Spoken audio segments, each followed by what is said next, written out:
According to the 1926 McKinney Weekly Democrat Gazette, William Gunn Jones was born a slave on June 9, 1852, on the farm of Oliver Hedgecoats, about 10 miles southwest of McKinney. He was 11 or 12 years old when he was emancipated. Collin County had only been organized 6 years when he was born. McKinney at the time was just a tiny pioneer village. His parents were Sid and Pretty Jones. He attended school when he was about 13 years old for just several months with the other African American children of the McKinney area. The little hone log schoolhouse stood in the Louisville neighborhood near the site where the Doty School building would be built.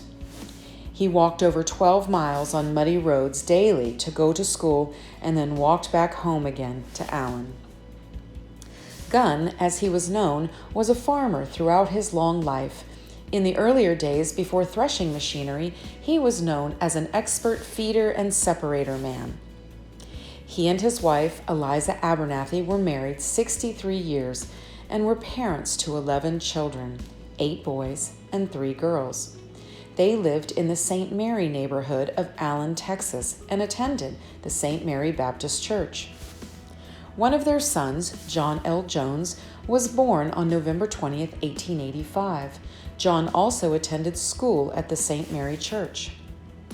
John married Addie Lee Benn on November 10, 1909, and they lived in the same house where Addie was born in the St. Mary neighborhood. Their 6 children would also be born in the home. John registered for the draft on September 12, 1918, and was honorably discharged following his service in World War I.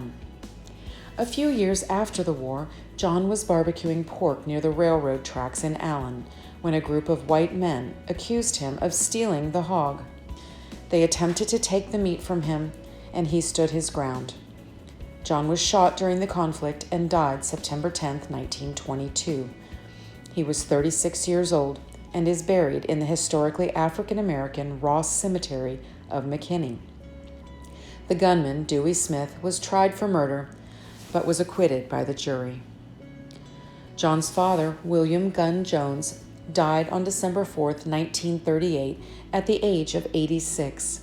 His mother, Eliza Abernathy Jones, died a couple of months later on February 28, 1939. She was 78.